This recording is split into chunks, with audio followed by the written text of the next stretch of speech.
HM6010 have come. I've had a quick look inside, but it looks straightforward. The instructions that come with it explain everything perfectly, so I think it's going to be quite an easy device to use. So I've ordered 2, so that gives me up to 8 points. It's a little bit misleading online because it says that one's just for motors, but it isn't. You can use all the ports, but you can only, if you do have a motor, you can only use port 4 for that motor, but you can use all 4 ports for everything else. So yeah, so it's pretty good. I'm quite happy with it. I'll show you what you get inside. So you get your instructions, normal jargon, and then just your device. It comes with this little tool here, and basically that's a little cross-headed thing, and you push it into each one of these, which opens up your area to put your wire. So straightforward, no soldering, providing your wires are long enough to reach. So yeah, it does look very straightforward. The wiring looks straightforward. Poke motors, for example, if it zooms in, because it won't, you can see, and it goes into more detail. So now I'm looking forward to using them. I will wire a few up, because I can use it with the HM6000 off the phone just to test the point motors when they come, and we'll also see whether I can get some lights running off of there. So it looks pretty straightforward. It's all up to date. I've been looking at the HM7000, and some of the screenshots and things, what you can see are now on Hornby for the HM7000. It looks really good. I think it's going to be a good system, especially if you want to be have everything running off the phone and up to date, and I want to be ultra up to date with this layout, and have all the mod cons. So no, that's good. So I've been having a think a bit about the board, so we'll go through that first. I've actually picked this up today and had a go at taking it up and down, and it's still pretty tight.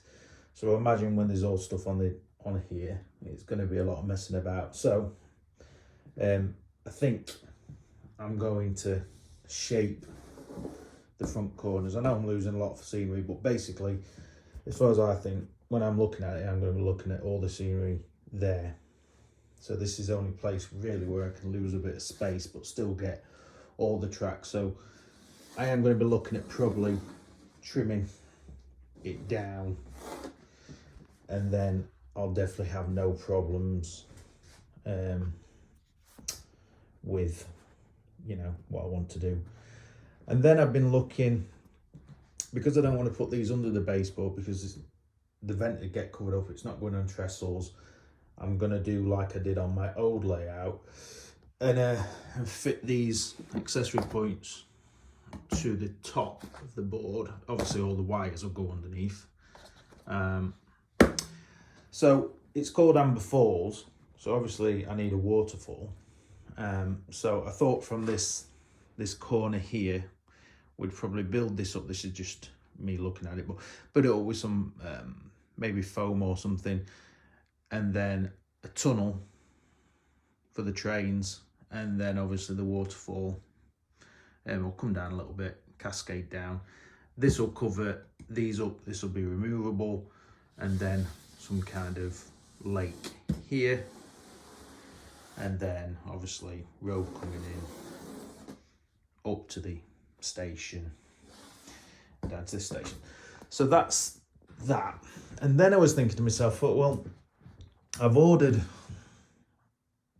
2 train sets basically, and that means I'm going to end up with lots of spare track and things that I don't need. So I've had a long hard think about it, and in short, I've cancelled my pre-order for the Scotsman and the Eastern sets, and I've actually ordered the Flying Scotsman with sound, and then I've got the Pullman coaches, but obviously I've got the ones with lights now, so I thought that was a decent upgrade anyway. And then instead of the Eastern set train, I've ordered the Mallard with sound on pre-order. And then what that's allowed me to do then, I've had to order Track Pack 1, but then I've ordered 8 third radius, a single straight, and a digital, because I'm going to be going digital, power track straight, so I can then start to build the track and everything and start to get things through. And plus I'm not wasting anything, and I'm upgrading a little bit with the different trains and not just train set trains. I know the good quality from the thing, but it'll be just worthwhile doing, and it's not costing a lot more really, and there's no waste. And with me going on the HM7000, all I'll need is the wire eventually, which I'll order a bit later, to fit into the digital track, and then everything else runs off your phone anyway, so it's not like you're losing anything. Yes, I may need to buy a power adapter, but I am actually ordered 2 for this, so I'm going to see how that goes and see what they're like, and then I can order that at a later stage. So that's the changes. Still doing the more or less the track matte track and design, but I just need to think, you know, trying to save a bit of space here, so because I wanted it to be light and movable, and it's still quite bulky, so I'd imagine by the time they've took off, and then we're going to focus on the scene all along the back, you know, and then that structure coming down, tunnels, waterfall, and everything else. I think it will all come together well. So that's just an update. I weren't planning on doing one actually, but seeing as so I've changed everything, I just thought I'd update my plans.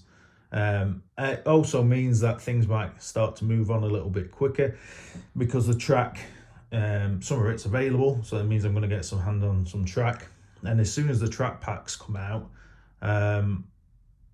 we can get started. So I'm not kind of waiting around till May to start laying track in and doing things like that.